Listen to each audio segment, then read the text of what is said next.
Alors, pour cet exercice, on vous demande un triangle et un rectangle peuvent-ils avoir le même périmètre? Eh bien, si je prends par exemple un triangle équilatéral de côté 3 cm, périmètre du triangle, donc ce sera 3 plus 3 plus 3. 3 fois 3, ça fait 9. Périmètre maintenant d'un rectangle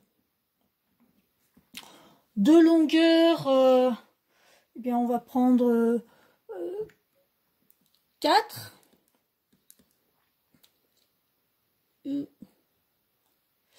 4 plus 4, donc de longueur. Et puis on va prendre une largeur de 0,5 cm.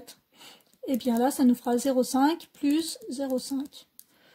Alors, 4 et 4, 8. 0,5 et 0,5, ça fait 1.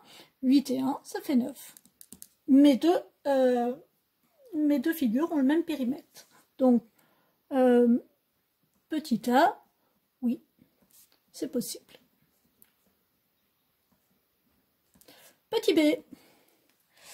Donnez la valeur exacte de la longueur d'un cercle de rayon 2 cm. Alors, le périmètre d'un cercle, c'est 2 fois le rayon fois pi. Le rayon, on nous dit ici qu'il est de 2 cm, donc ça fera 2 fois 2 fois pi. Faites attention, dès que vous allez remplacer pi par 3,14, vous n'aurez plus la valeur exacte. Donc là, comme on veut la valeur exacte, on est obligé de garder la lettre pi, comme ça, la lettre grecque. Donc ce sera 4 fois pi. La longueur exacte d'un cercle de rayon 2 cm est 4 fois pi cm.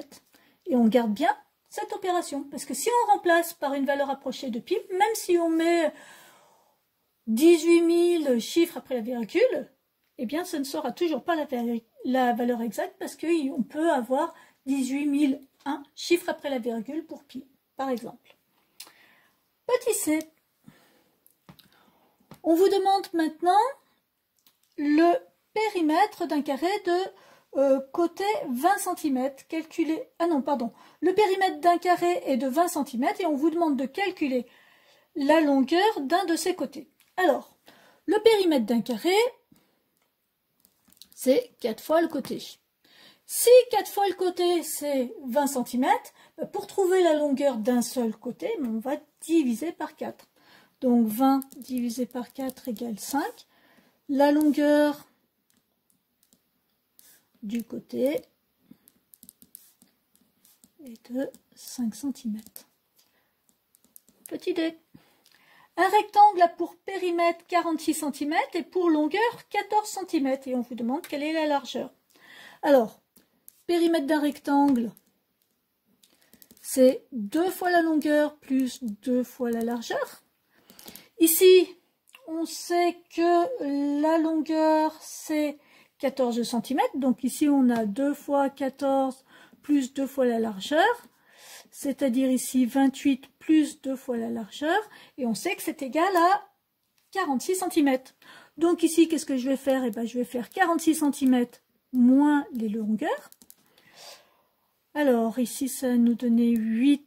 Je retiens 1, donc ça va me faire 18. Donc, les deux largeurs mesurent 18 cm.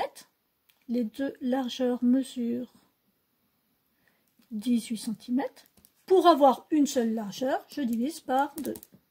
18 divisé par 2, ce qui fait 9. Une largeur mesure 9 cm. Je vous rappelle que pour une division qui ne tomberait pas juste, on écrirait plutôt 18 égale 2 fois 9 plus ici 0. Étant donné que ça tombe juste, effectivement, on peut l'écrire directement. Je le rappelle tout de même. Voilà pour cet exercice.